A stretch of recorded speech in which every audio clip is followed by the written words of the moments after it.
Rambam. We conclude today the 12th book called Kinyan, Business Law.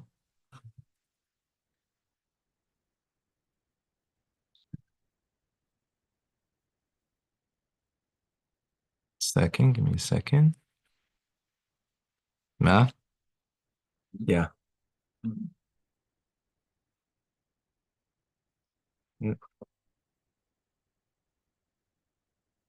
No. I'm gonna have to do it.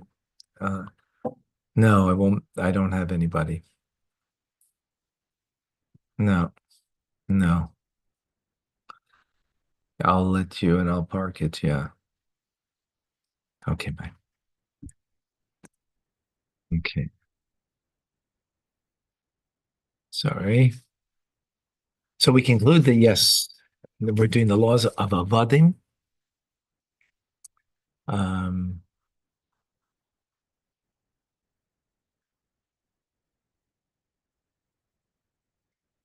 the laws of indentured servant. And today we finished the last three chapters. So we're just going to do a bit today. And then we will start the 12th book, Laws of Judgments, Mishpatim, tomorrow. Okay. So Hilchos Avadim, chapter 7, the wording of a bill of release. So a servant, Canaanite slave, can be released by the master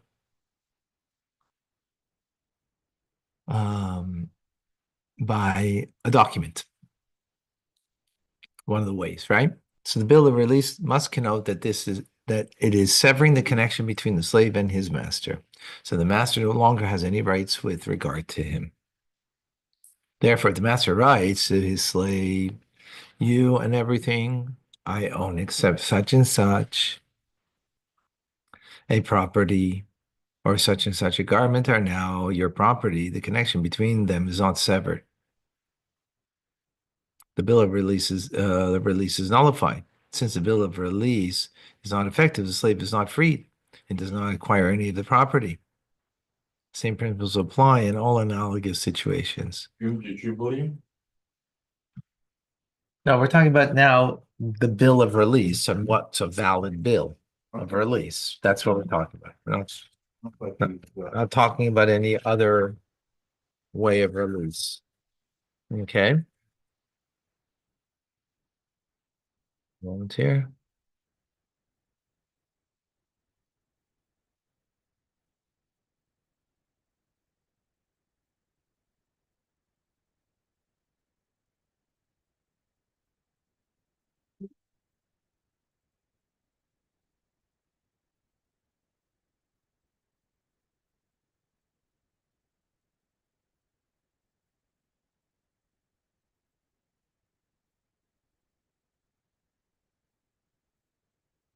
Right.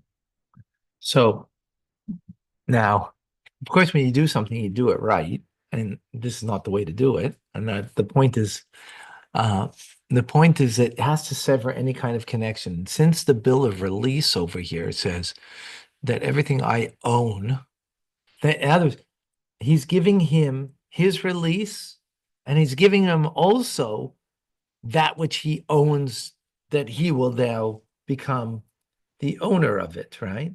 It becomes his. Not only he becomes his, but the property to the master also becomes his, right? But such and such a property or such and such a garment, right? Meaning he's holding some vestige back of what he owns, that he's not giving it to the slave.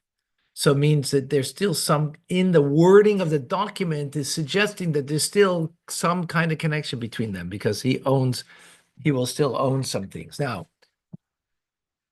like a piece of land, exactly.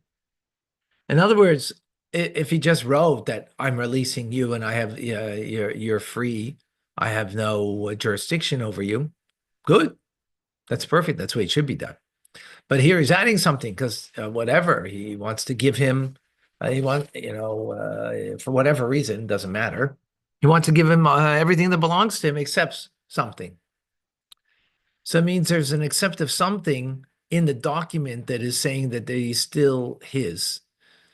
And in that makes it the document invalid.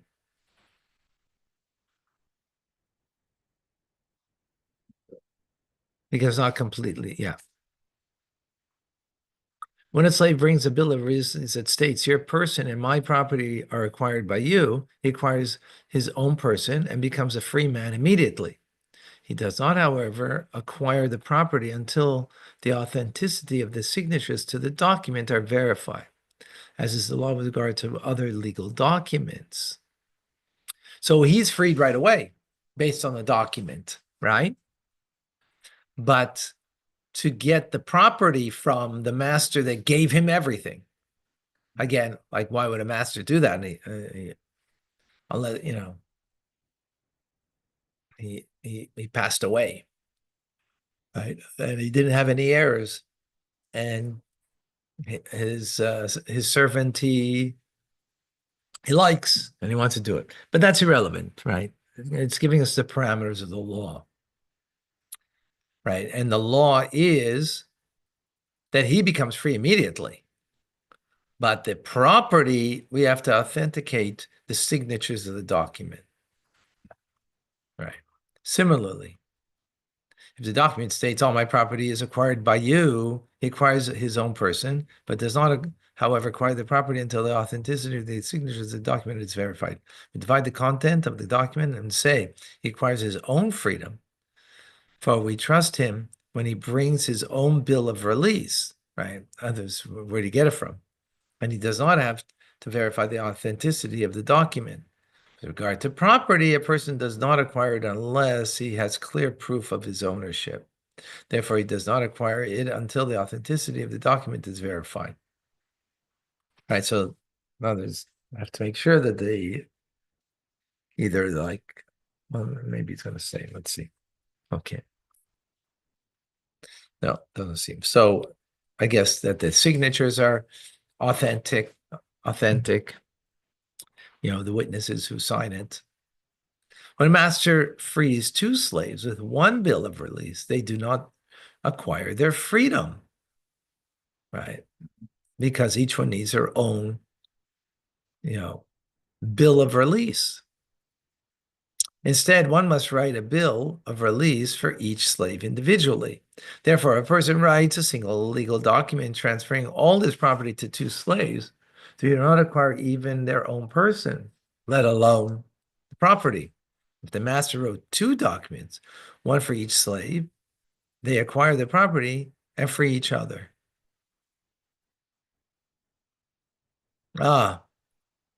Two documents for one of each slave.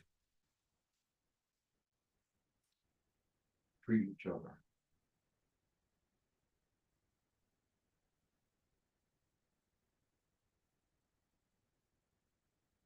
One second.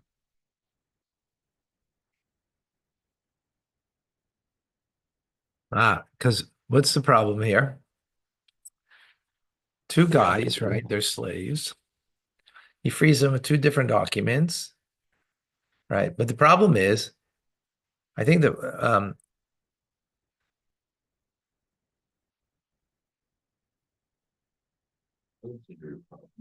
no. Well, no, there is a problem. Well, why does each have to free each other? Is because if the document was written to Mr. Red over here, right? That all the property belongs to him, well, the slave is considered like property. So that means that he belongs to him. So therefore he has to free him. Sure. But on the other hand, he got the document too. So he belongs to him. So he has to free him. They have to free each other and then they get the property. Yeah. Okay. When does the above apply? When the master wrote each legal document, all my property is given to so and so my slaves.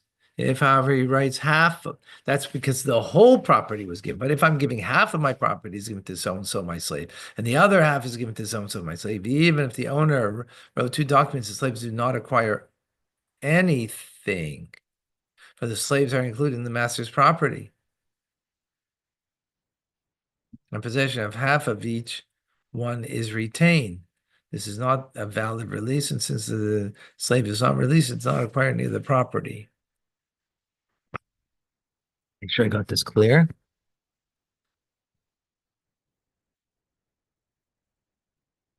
Same thing, more or less.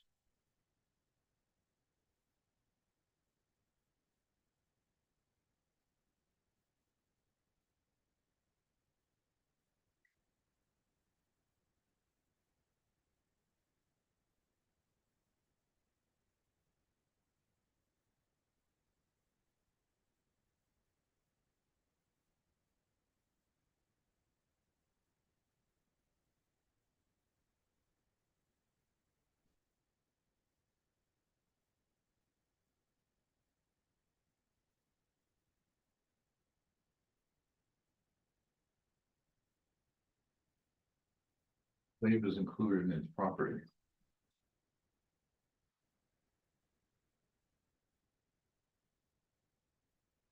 Half of it's not released.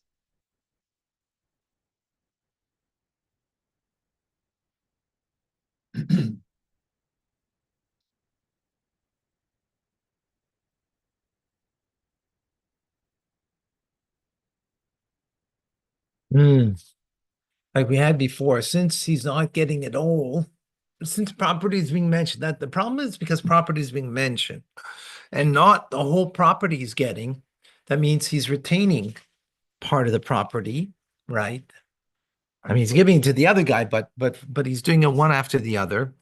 So therefore, yes. So therefore, he's retaining some of that property, which includes the slave.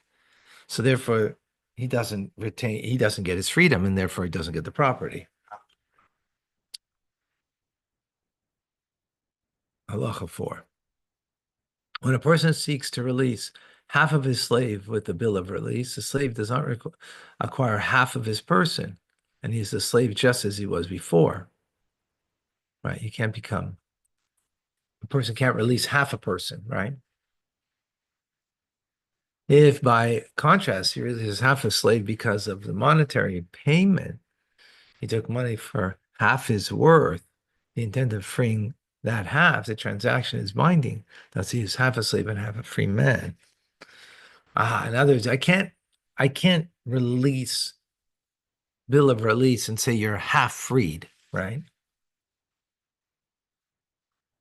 But I could if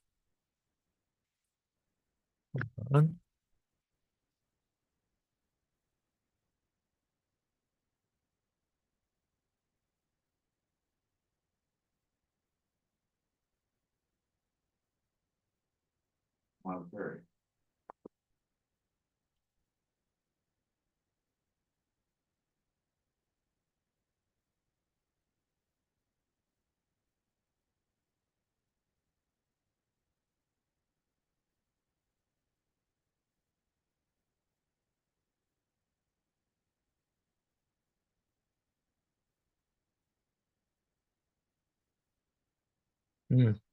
okay.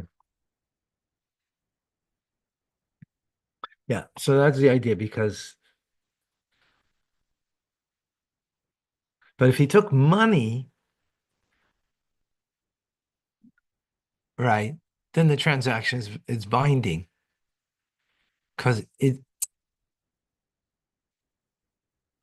he took half the money, so half of him is released, and half is a free man.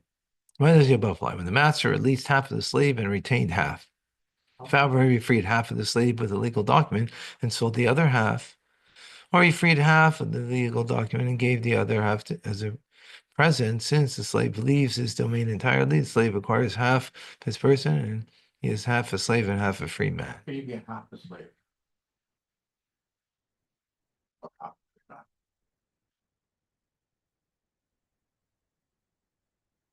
like we just explained here.